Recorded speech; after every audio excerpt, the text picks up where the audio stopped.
Good morning বন্ধুরা, এখন বাজে 7টা বাজতে 5 মিনিট বাকি। আজকে হচ্ছে বলছি মঙ্গলবার। প্রথমে আমি ডাল ফোড়ন দেব। ডালে দেব হচ্ছে আজকে হচ্ছে অরহর ডাল।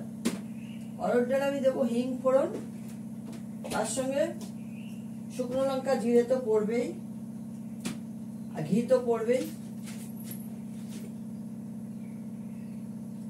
2 হাঁড়ি ভাত হয়ে গেছে, পশুদের 1 হাঁড়ি, আমাদের 1 হাঁড়ি।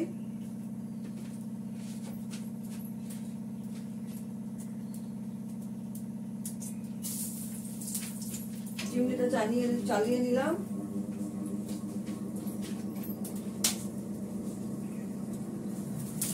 জিরে দিলাম,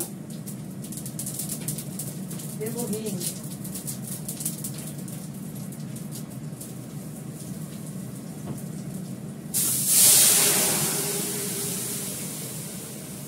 তাড়াতাড়ি হয়ে যায়, লেগে যায়, পোড়া লেগে যায়। দিয়ে দিলাম। আমি এর মধ্যে নুন দিয়েছিলাম, কারণ মুখে দেখে নেবো নুনটা হয়েছে কিনা, তারপর একটু নুন দিতে হবে।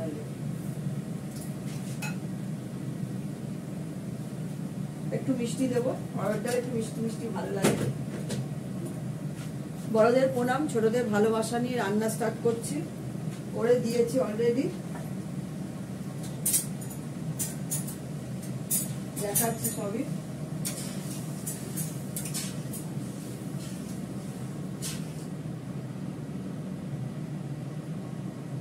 নুন দিতে হবে, নুন কম হয়েছে, কম করে দিই, ভয় লাগে বেশি নুন দিতে।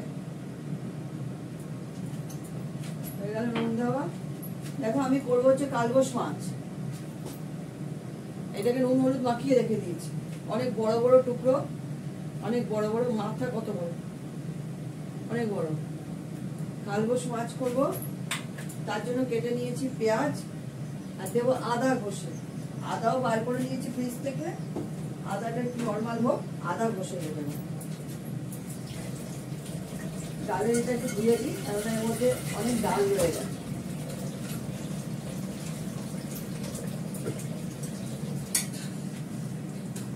তারপর দেবো দুধ জাল। ওদিকে মাংস বসে গেছে ওদের।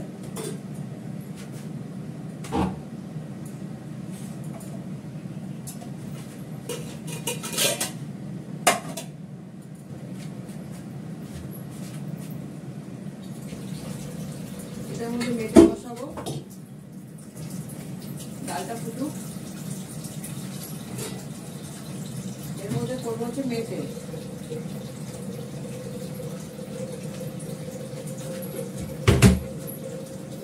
বড়দের প্রণাম, ছোটদের ভালোবাসা নিয়ে রান্না স্টার্ট করেছি। ডাল ফোড়ন দিয়ে দিয়েছি অলরেডি। কালবোস মাছের ঝোল করবো, আর সব রান্না করা আছে। চাটনি আছে, পটল ভাজা আছে, উচ্ছে সেদ্ধ আছে। আসলে চাটনিটা একদিন করলে অনেকদিন যায়, 2-3 দিন তো যায়। মেটে সেদ্ধ করবো, মেটেটাকে আমি একদম আলাদা করে সেদ্ধ করবো।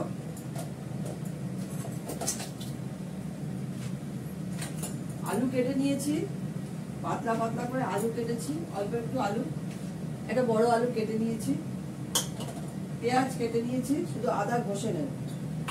ডাল হয়ে গেছে, ডালটা ঢেলে নেব।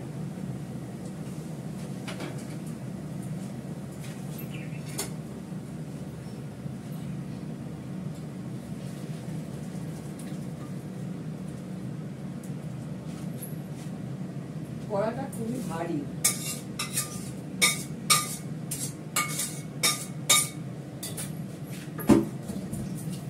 কড়াটা ভালো করে ধুয়ে নিয়ে মাছটা ভাজবো।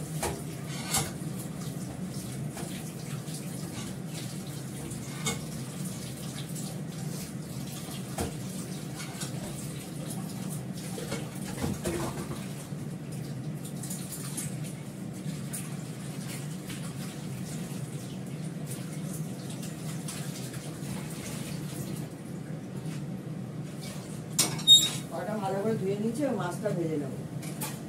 ডালটা নিয়ে চলে যাবো ঘরে, ডাইনিং টেবিলে ডালটা নিয়ে যাবো। মাছেও আমি জিরে ফোড়ন দেবো, আর একটু ডালে ঘি দিয়ে দিই।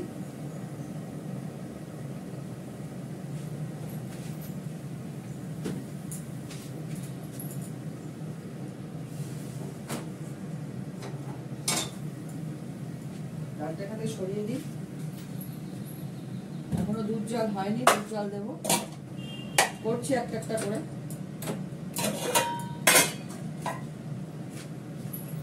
তেল তেতে গেছে, মাছটা ভাজা করবো এবার।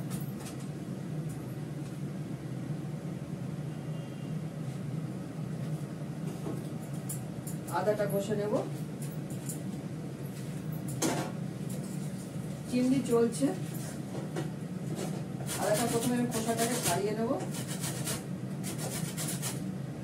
একবার ধুলাম আরেকবার ধোবো, ধুয়ে আদাটা খোসাটা ছাড়লাম তো এটা দিয়ে আবার ধুয়ে নেব। আদা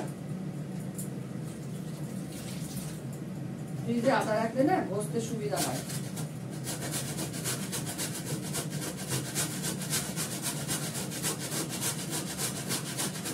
সঙ্গে সঙ্গে বাইর করলে ঘষলে সুবিধা হয়। এই আদাটা ঘষে নিলাম, আলুর পাশে রেখে দিই।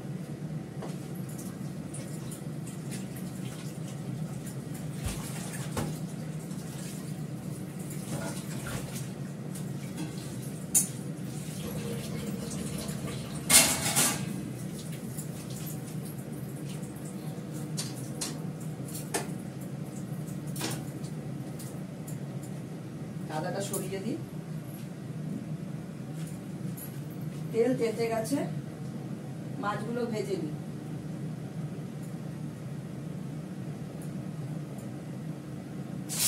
মাছের টুকরোগুলো খুব বড় বড়, এত বড় বড় চাষগুলো না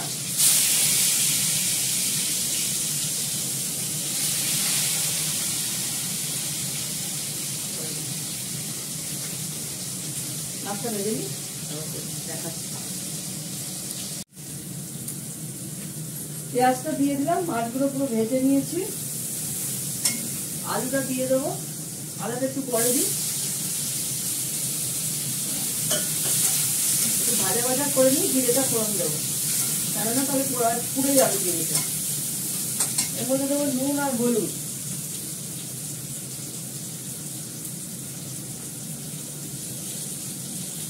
আর দেবো হলুদ,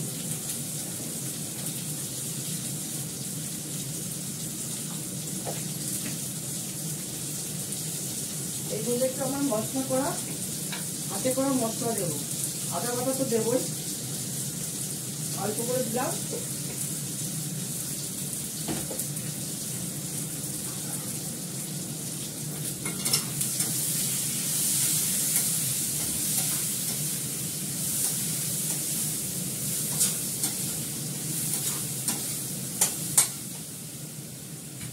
এবার দেবো আদা বাটাটা,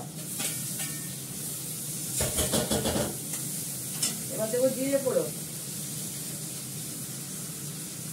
কাঁচা লঙ্কাটা পরে দেবো। সামান্য একটু গোলমরিচ গুঁড়ো, ভালো টেস্ট হয়। নামানোর আগে একটু দেবে।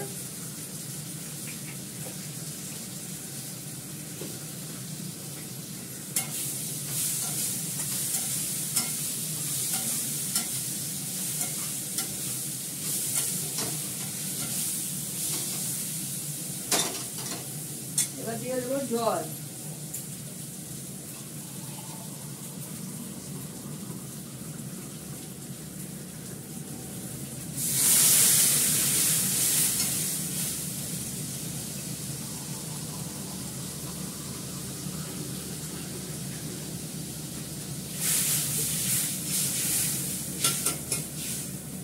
মাছটা ছেড়ে দেবো।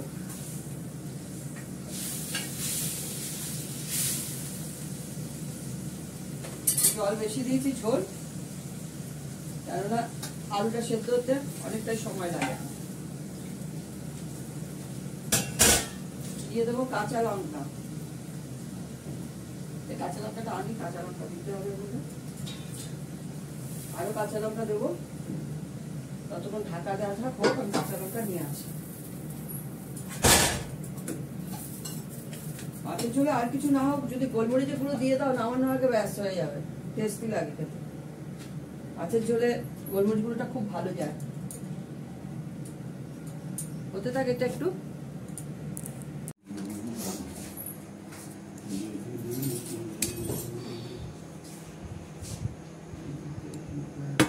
মিষ্টি মাছটা তত্ত্বর জন্য ভাত বেড়ে নিয়েছি, লেবু, ধনেপাতা বাটা, উচ্ছে সেদ্ধ, পালং শাক, পটল আলু ভাজা, বেগুন ভাজা, একটু মরলা মাছ ছিল, মরলা মাছটা বার করে নিলাম, বাড়ির পাতা দই, মাংস আছে একটু বার করে নিয়েছি কারণ আজকে মঙ্গলবার, কালকে মতো সোমবার ছিল, খাইনি আমরা। আছে কালবোস মাছের ঝোল, এখানে আছে আর হচ্ছে অরহর ডাল। ঠিক আছে, রাখি এখন। তোমরা সবাই ভালো থেকো, সুস্থ থেকো, টাটা।